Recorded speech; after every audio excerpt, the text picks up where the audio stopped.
Hello and welcome friends, स्वागत है आपका all India TET institute YouTube channel पर। और आज के इस वीडियो में हम बात करने वाले हैं गेस्ट टीचर से जो जुड़े एक महत्वपूर्ण मामले के बारे में, जिसको लेकर हाई कोर्ट में रिट पिटीशन दायर की गई है। अब रिट पिटीशन दायर करने वाले कौन कौन लोग हैं, क्या चाहते हैं, सब कुछ जानेंगे आज के इस वीडियो में। लेकिन उससे पहले मैं आपको बता दूं, यदि आप चैनल पर पहली बार आए हैं तो चैनल को सब्सक्राइब कर बेल आइकन को दबा लीजिए। फ्रेंड्स, ये all India TET institute YouTube channel सिर्फ और सिर्फ शिक्षकों के लिए बनाया गया है, चाहे वो गेस्ट टीचर हो, चाहे वो परमानेंट टीचर हो, वर्ग 1, वर्ग 2, वर्ग 3, केंद्रीय विद्यालय, किसी भी प्रकार के यदि आप टीचर हैं या बनना चाहते हैं तो आप इस चैनल को सब्सक्राइब कर बेल आइकन को दबा लीजिए, क्योंकि ये सिर्फ और सिर्फ शिक्षकों को समर्पित चैनल है। चलिए हम केस को विस्तार से जानते हैं। जैसे कि आपको मैं बता रहा हूं कि जो केस की जो बेसिक जानकारी है वो इस प्रकार है।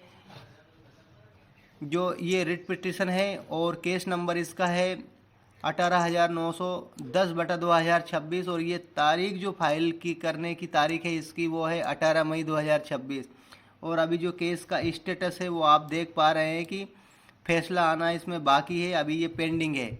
और 18 मई को ये केस दायर किया गया था। केस को डालने वाली है रागिनी गुप्ता, जो अतिथि शिक्षक हैं और वो दतिया से हैं। मध्य प्रदेश सरकार को इन्होंने रिस्पोंडेंट बनाया है। और इसके बाद में दूसरा रिस्पोंडेंट इनने कमिश्नर पब्लिक इंट्रैक्शंस को बनाया, सीपीआई और डीपीआई को, दोनों को बनाया है। और जो प्रतिवादी है तीसरा वो है एम्प्लॉय सिलेक्शन बोर्ड, ईएसबी को भी इन्होंने ले लिया है। तो इन्होंने 3 लोगों को रिस्पोंडेंट बनाया है, प्रतिवादी इन्होंने बनाया है। यह केस 20 मई को सुनवाई हेतु सूचीबद्ध है और आज है पूरी 20 तारीख और आज इस केस की सुनवाई होने वाली है। ये जो केस है वो डबल बेंच के सामने लगाया गया है। और जो इसमें जो केस की सुनवाई करने वाले माननीय जस्टिस महोदय जी है वो जस्टिस मिलिंद रमेश फड़के एवं जस्टिस पुष्पेंद्र यादव है। ये डबल बेंच के सामने इस मामले को पेश किया गया है। और इसकी मोशन हायरिंग शुरुआती बहस हेतु स्वीकार ये मामला हो चुका है। अब देखना है कि इसमें होता क्या है।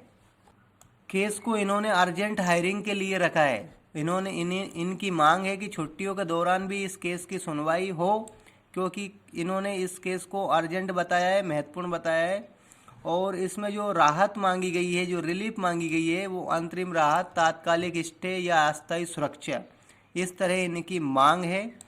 और जो दस्तावेजी प्रक्रिया में कुछ तकनीकी छूट के लिए अर्जी है। तो इस तरह इन्होंने अपनी मांग को रखा है। फ्रेंड्स, आप क्या चाहते हैं और आपके दिमाग में क्या चल रहा है वो हमें कमेंट करके ज़रूर बताइए। अब जो केस की कैटेगरी है वो सर्विस मैटर और रिलेटेड टू स्टेट गवर्नमेंट को लेकर है। जो केस का कैटेगरी है वो सर्विस मैटर और रिलेटेड टू स्टेट गवर्नमेंट को लेकर है। और इसकी सब कैटेगरी, उप कैटेगरी है नियुक्ति भर्ती से जुड़ा मामला, अपॉइंटमेंट से लेकर है।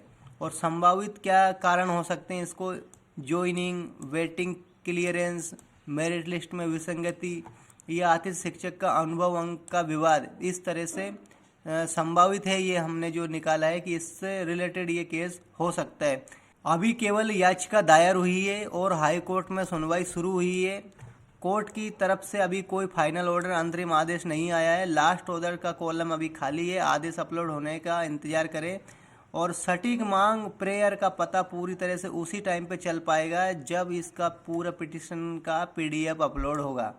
तो पूरा पिटीशन का पीडीएफ आने पर ही हमें पता चल पाएगा कि चाहा क्या गया है याचिकाकर्ता की तरफ से और इसमें हम सबके लिए क्या बेनिफिट छुपा हुआ है। तो ये पूरा देखने लायक है। इस केस का आदेश आते ही सबसे पहले आपको सूचित किया जाएगा। और आपकी इस केस के बारे में क्या राय है वो जो हमें कमेंट करके ज़रूर बताइए। और सबसे महत्वपूर्ण जो आपको रिक्वेस्ट यही है कि अभी तक आपने चैनल को सब्सक्राइब नहीं किया तो चैनल को सब्सक्राइब कर लीजिए, बेल आइकन को दबा लीजिए। जैसा मैंने आपको बताया है, ये चैनल गेस्ट शिक्षक से लेकर परमानेंट शिक्षक, वर्ग 1, 2, 3, कॉलेज, अतिथि विद्वान, केंद्रीय विद्यालय, सबको समर्पित है। सभी जो शिक्षकों को हम एक मंच पर लाना चाहते हैं।